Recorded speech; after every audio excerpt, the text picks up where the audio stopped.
यहाँ से शुरू होती है। अभी तक हम लोग गेट में एंट्री कर रहे थे। उस समय नालंदा विश्वविद्यालय 6th सेंचुरी में उसका यहाँ आना हुआ। 10 किलोमीटर लंबा, 5 किलोमीटर चौड़ा। 15 जुलाई 2016 को नेशनल विश्वविद्यालय किया बिहार का दूसरा बल है।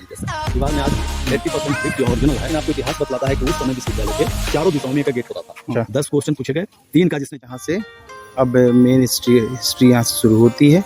अभी तक हम लोग गेट में एंट्री कर रहे थे। अब चलिए आइए आगे। अब हुएनसांग लिखता है कि उस समय नालंदा विश्वविद्यालय 6th सेंचुरी में उसका यहाँ आना हुआ था। तो अपने लंबे समय बिताने के दरमियान जो बातें जो चीजें देखा उसको अपने डायरी पे लिखी। उसने लिखा कि उस समय विश्वविद्यालय का एरिया 10 किलोमीटर लंबा, 5 किलोमीटर चौड़ा है। पढ़ने वाले विद्यार्थी थे 10,1500 टीचर, लेकिन अभी जो खुदाई है मात्र 1 स्क्वायर किलोमीटर। अभी 9 किलोमीटर लंबा, 4 किलोमीटर चौड़ा बाकी है, जिस पर कई गाँव बसे। कृषि कार्य हो रहा है, इसलिए गवर्नमेंट अलाउ नहीं किया है। हम जो देखेंगे 1 स्क्वायर किलोमीटर की खुदाई। अच्छा, 1 स्क्वायर किलोमीटर की खुदाई को हम लोग देखेंगे। इसका भी ले लेंगे।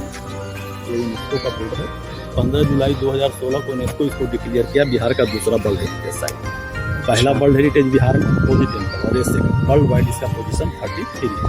जी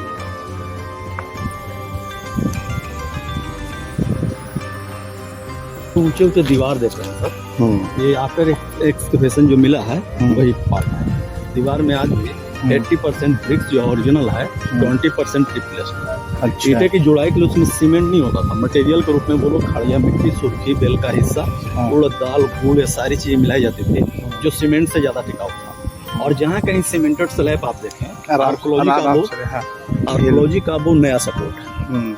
ओरिजिनल गेट नहीं मिला है। जहाँ से हम लोग एंट्री करने जा रहे हैं, खुदाई में कनेक्टेड दीवार था, इसकी कटाई करके रास्ता निकाला। अच्छा, लेकिन आपको इतिहास बतलाता है कि उस समय विश्वविद्यालय के चारों दिशाओं में एक गेट होता था, और प्रत्येक गेट पर एक एक द्वार पंडित, जैसे आज सिक्योरिटी गार्ड होता है।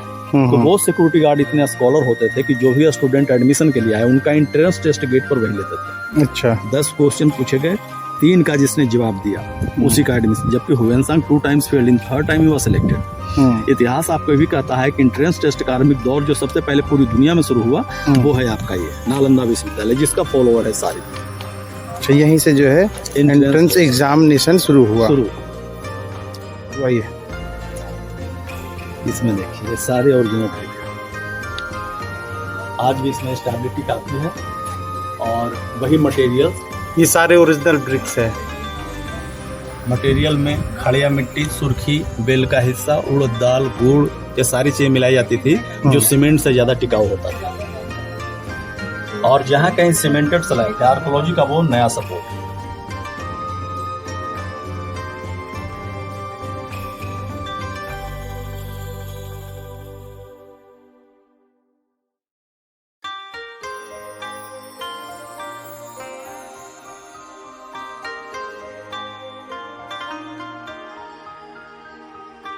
जो सामग्री मिली उसके आधार पर विश्वविद्यालय को 2 भाग में बांटा। एक भाग को मोनास्ट्री कहा, दूसरे भाग को चैत्य बोला। अच्छा, मोनास्ट्री का मतलब जहाँ विद्यार्थी रहते पढ़ते थे। अच्छा, हॉस्टल टाइप। जी हाँ जी। तो अभी हम लोग मोनास्ट्री में है। इस मोनास्ट्री है। हाँ, इस तरह से एक मोनास्ट्री में ऐसे छोटे छोटे 30 कमरे चारों तरफ। जी, कमरे हैं, हॉस्टल, एक रूम, एक स्टूडेंट के। ये चूंकि ये नीचे हो गया, नहीं हम आपको क्लियर कर रहे हैं, सारा मन क्लियर हो जाएगा। जैसे अगर उस समय 10,000 विद्यार्थी हैं तो समझिए कि ऐसे से 10,000 कमरे। अच्छा, और 1500 टीचर के लिए। लेकिन खुदाई क्या है, 10% है, 10%, इसलिए 11 मोनास्ट्री और 6 चैत्य मिला है। जैसे मैंने आपको बतलाया था कि विश्वविद्यालय को 3 राजाओं ने बनाया था।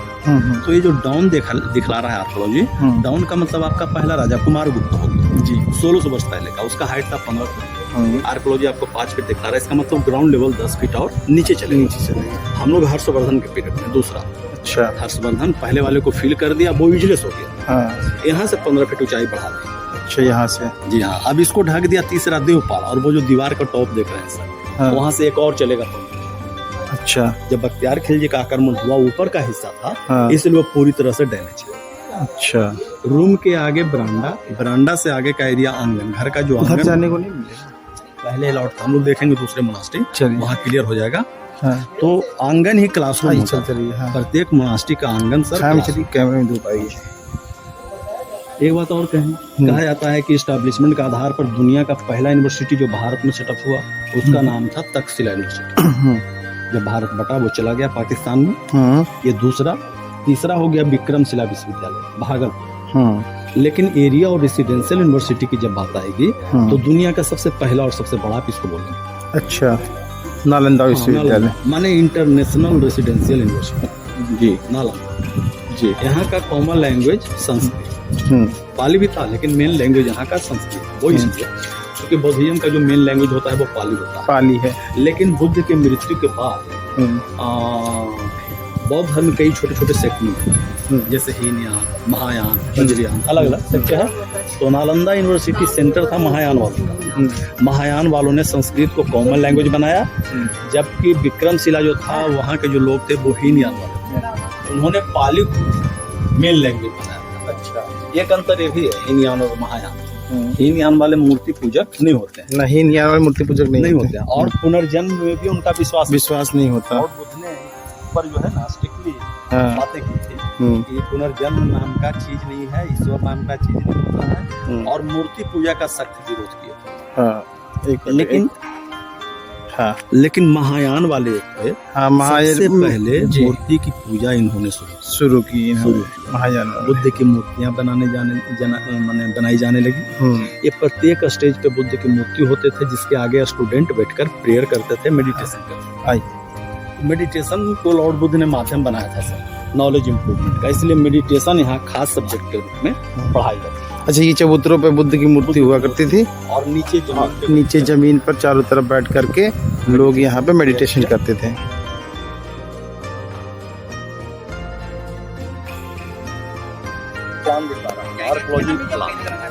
एक स्क्वायर की खुदाई में जो कंस्ट्रक्शन मिला है उसी का फिगर आर्कोलॉजी आपको दिखाया अपना। जैसे ये हमारा एंट्रेंस है, ये हम लोग एंट्री किए, और यही हमारा एग्जिट है जी। हम लोग अभी रास्ते के इस पॉइंट पर खड़े हैं जी। आर्कोलॉजी इस रास्ते को डिवाइडर बनाया है दो कंस्ट्रक्शन, यानी रास्ते के इधर सारा एरिया मोनास्ट्री जहाँ वो रहते पाते।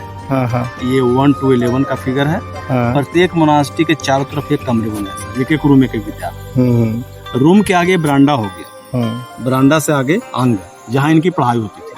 ये तो क्लियर है जी। अब रास्ते के इधर अब चले तो ये सारा का सारा एरिया हो गया चैत्य, मतलब मंदिरों का हिस्सा, टेम्पल पार्क। ऐसे ऐसे जो टीले आप देखेंगे दूर दूर तक, सारा मंदिर था बुद्ध का, लेकिन आज टीला है, मिट्टी और ईंटे के सिवा वहाँ कुछ नहीं। विश्वविद्यालय का सबसे मेन पार्ट आपका ये, जब भी बिहार टूरिज्म का साइट अपना इंडियन हिस्ट्री जो बच्चों का आज भी GSST का बुक होता है उस पर इसी का फिगर मिला। ये 2500 वर्ष पुराना एविडेंस है।